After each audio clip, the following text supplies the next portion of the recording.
Afa'aro Yana.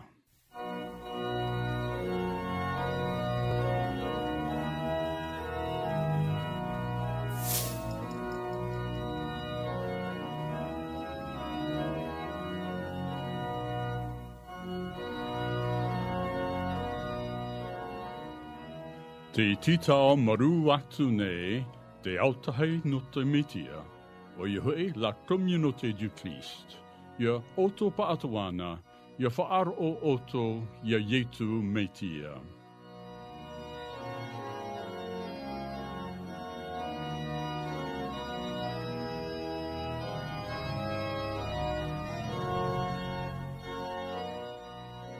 E hapi a te ie no te ira au te evaneria a yetu metia.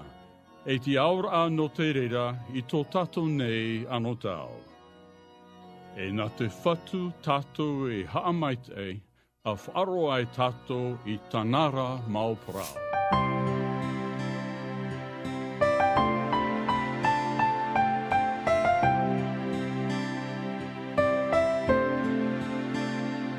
Repentez-vous et tournez-vous vers Dieu. Telle est notre thématique qui nous dirige en premier vers 2 Samuel au chapitre 11, verset 26 et chapitre 12, verset 13, et qui révèle ceci. Bethsabée, la femme d'Uri, apprend la mort de son mari. Elle réalise alors les cérémonies de deuil. Et David dit à Nathan, « J'ai péché contre l'Éternel. » Et Nathan dit à David, « Aussi l'Éternel a fait passer ton péché, tu ne mourras pas. » À la mort de Saül, David devient roi. Il avait alors 30 ans et marié à Michal, fille cadette du roi Saül. Quelques années plus tard, il commet quelque chose de très grave. Un soir, alors qu'il se promenait sur la terrasse de son palais, David s'éprend d'une femme d'une grande beauté, aperçue prenant son bain, Bethsabée, épouse délaissée d'un officier du roi, Uri le Hittite. Bethsabée devient la maîtresse de David.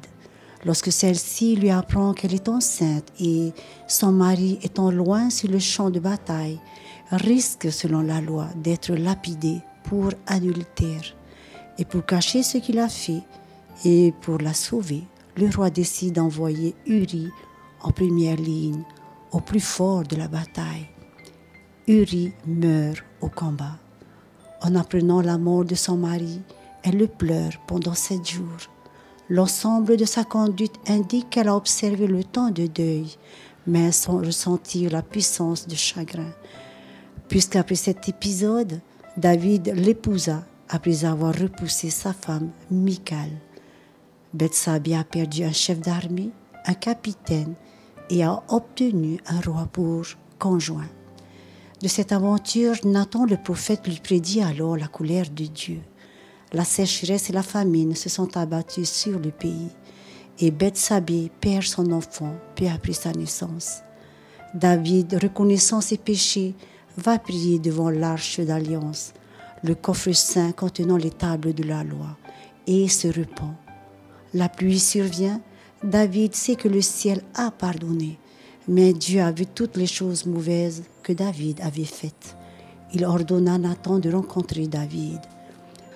Nathan lui raconta la parabole de l'homme riche et de l'homme pauvre, qui avait une seule petite brebis qu'il aimait beaucoup. Mais un homme riche, qui avait beaucoup de brebis, lui a volé sa seule petite brebis.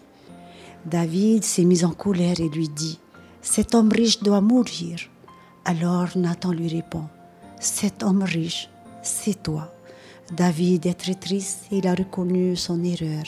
Il a dit, « J'ai péché contre l'Éternel. » Il réalise que son crime ne concerne pas seulement Uri et sa femme, il est en premier lieu contre l'Éternel. En plus de cette faute, David et sa famille ont eu beaucoup d'épreuves. L'Éternel a sanctionné David, mais il l'a laissé en vie parce qu'il était sincère et humble. Tout le monde peut tomber, même un homme comme David, qui désirait sincèrement suivre Dieu et était richement béni de lui, était soumis à la tentation. La faute de David avec Bethsabée doit être une mise en garde pour nous et nous pousser à protéger nos cœurs, nos yeux et nos pensées. l'image de notre équilibre spirituel et notre disposition à résister à la tentation par nos propres forces est le premier pas vers la chute. Dieu fait grâce et nous pardonne, même les péchés les plus odieux si nous nous repentons sincèrement. Mais la guérison de la blessure causée par le mal ne retire pas toujours la cicatrice. Le péché a des conséquences naturelles et même après que Dieu lui a pardonné. David a récolté ce qu'il avait semé. Son fils né de son union illégale avec la femme d'un autre lui a été retiré et David a connu la tristesse de voir sa relation d'amour avec son Père céleste brisée qui nous interpelle au psaume 32 et 51. Combien il est préférable d'éviter de commettre une faute plutôt que de devoir rechercher le pardon par la suite. Proverbe 28:13 dévoile ceci. Celui qui cache ses fautes ne prospérera pas. Celui qui les avoue et les délaisse obtient le pardon. Une erreur peut changer toute une vie et qui se repent de sa faute est presque innocent car on ne peut se mettre dans l'esprit que Dieu, qui est un être sage, ait mis une âme, surtout une âme bonne, dans un corps sombre. La mort de Jésus nous donne accès au pardon de nos fautes et sa résurrection, la délivrance. Amen.